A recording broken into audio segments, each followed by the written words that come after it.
ஸ்ரீவித்யாவுடைய வாழ்க்கை உங்களுக்கு என்ன பாடத்தை சொல்லி கொடுத்துருக்கிறதா நினைக்கிறீங்க? அவசரப்பட்டு டிசிஷன் எடுக்கவே கூடாது.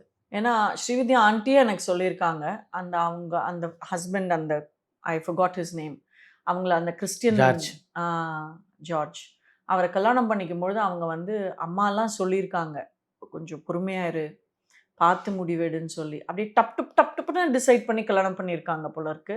அது அவங்களே எனக்கு சொல்லியிருக்காங்க. நான் அவசரப்பட்டு கல்யாணம் பண்ணிட்டேன். அது நான் எப்பவுமே யோசிப்பேன். காதல் அப்படிங்கிறது வந்து ஹார்மோனல் இஷ்யூவாவும் இருக்கலாம். அந்த இள ரத்தம்னு சொல்லுவாங்கல்ல, சூடு ரத்தம் வாட்டெவர் தே சே. எஸ். அந்த மாரி ஒரு ஃபிளிப் ஆஃப் த செகண்ட்ல நம்ம வந்து அவ்ளோ பெரிய டெசிஷன வந்து நம்ம எடுக்கவே கூடாது. அது வந்து எனக்கு ஸ்ரீவித்யா ஆண்டி பார்த்து நான் அடிக்கடி யோசிச்ச ஒரு விஷயம் கல்யாணத்துக்கு முன்னாடி.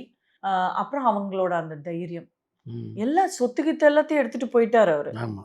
அதுக்கப்புறம் இவங்க சம்பாதிச்சு, அந்த இருக்கிற டைம்லயும் அவங்க நெறைய பர்சனல் ப்ராப்ளம்ஸ் ஃபேஸ் பண்ணியிருக்காங்க. ஆனா, அவங்க ஃபேஸ்ல ஒண்ணுமே தெரியாது அங்கிள். காலையில அவங்க ஷூட்டிங் ஸ்பாட்டுக்கு வந்தாங்கன்னா, நம்ப போய் சில பேர்கிட்ட தான் அவங்க ரொம்ப ஓப்பன் அப் பண்ணுவாங்க. அவங்க ஓப்பன் அப் பண்ணும்போது தான் தெரியும் அவங்களுக்கு இவ்வளோ பிரச்சனை இருக்கு, சோகம் இருக்குன்னு. அந்த ஃபேஸ்ல எதையுமே காமிச்சுக்க மாட்டாங்க. I think that's very important for a woman. இன்னைக்கு இருக்கிற விமென் பாருங்க, அந்த ஆஃபீஸஸ்ல வேலை பண்றவங்களா இருக்கட்டும், வீட்டு வேலைக்கு வர்றவங்களா இருக்கட்டும், இல்ல வேலையே பண்ணாம எய்த்து வீடு, பக்கத்து வீடா இருக்கட்டும், எல்லாத்த பத்தியும் போய் சொல்லி அழுறது காலையிலேருந்து சாயந்தரம் வரைக்கும். என் புருஷன் எனக்கு வைர நெக்லஸ் வாங்கி தரல, இந்த புடவ வாங்கி தரல, என் பையன் இப்படி பண்ணான், என் பொண்ணு இப்படி பண்ணா. அது மாதிரி இந்த 3 ஆர்டிஸ்ட் கிட்டயும் நான் வந்து கேட்டதே இல்ல.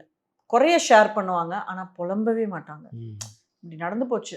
ஸோ இதுலேருந்து நான் வந்து கத்துக்கிட்டு நான் வெளில வந்துட்டேன் அப்படின்னு ஒரு எக்ஸாம்பிளா அவங்களுக்கு இருக்கிற அந்த தோல்விகள வந்து ஒரு வெற்றி படிகளா மாத்துன ஆர்டிஸ்ட்ல அவங்க ஒருத்தங்க.